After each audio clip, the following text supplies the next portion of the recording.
അതുപോലെ നമ്മൾ റണ്ണിങ് സ്റ്റിച്ചാണ് ചെയ്യുന്നത്. അപ്പോൾ ഞാനൊരു ജസ്റ്റ് ഒരു ലൈൻ വരച്ചിട്ടുണ്ട്. ഫസ്റ്റ് ട്രൈ ചെയ്യുമ്പോൾ ലൈൻ വരച്ച് ഒരു ലൈനിൽ ചെയ്ത് നോക്കുന്നതായിരിക്കും ബെറ്റർ. അപ്പോൾ ത്രെഡ് ഞാൻ ഒരുമിച്ച് രണ്ടറ്റവും കൂടി ചേർത്ത് കെട്ടിയേക്കല്ല, ഒരറ്റത്ത് മാത്രമേ കെട്ടിട്ടുള്ളൂ, ഒരറ്റം വെറുതെ ഫ്രീ ആയിട്ട് ഇട്ടേക്കാണ്. അപ്പോൾ നമുക്ക് സ്റ്റിച്ചിങ്ങിലേക്ക് സ്റ്റാർട്ട് ചെയ്യാം. അപ്പോൾ ആദ്യത്തെ സ്റ്റെപ്പ് എന്ന് പറയുന്നത് ബാക്കിലോടെ ഫസ്റ്റ് പോയിന്റിൽ നമ്മൾ സൂചിനെ കുത്തി ടോപ്പിലേക്ക് എടുക്കുക എന്നുള്ളതാണ്. ഇതാണ് ഏറ്റവും സിംപ്ലസ്റ്റ് എംബ്രോയ്ഡറിയുടെ ബേസിക് സ്റ്റിച്ച് എന്ന് പറയുന്നത്. അപ്പോൾ ഇനി എടുക്കേണ്ടത് കുറച്ച് സ്പേസ് ഇട്ടിട്ട് തൊട്ടപ്പുറത്ത് തന്നെ ജസ്റ്റ് നോർമലി അതിനെ ബാക്ക് സൈഡിലേക്ക് കൊണ്ടുപോവുക.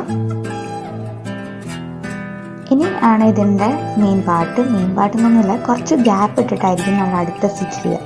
അതായത് ഇതുപോലെ ഒരു സ്പേസ് ഉണ്ടാവും ഓരോ സ്റ്റിച്ചുകൾ തമ്മിൽ.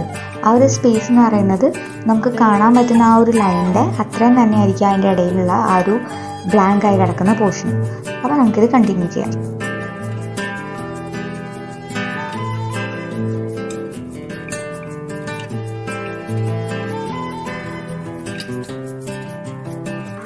നമ്മുടെ ഫുൾ ചെയ്തിട്ടുണ്ട്, നമ്മുടെ ലൈൻ എൻഡ് വരെ ചെയ്തിട്ടുണ്ട്.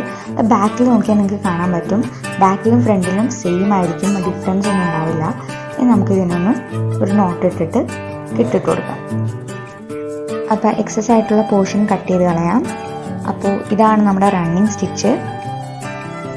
റണ്ണിങ് സ്റ്റിച്ചിൻ്റെ ഇത് എംബ്രോയ്ഡറിയുടെ അകത്ത് ബോർഡേഴ്സും അതുപോലെ ഡിസൈനൊക്കെ ആയിരിക്കും ഇത് യൂസ് ചെയ്യുക.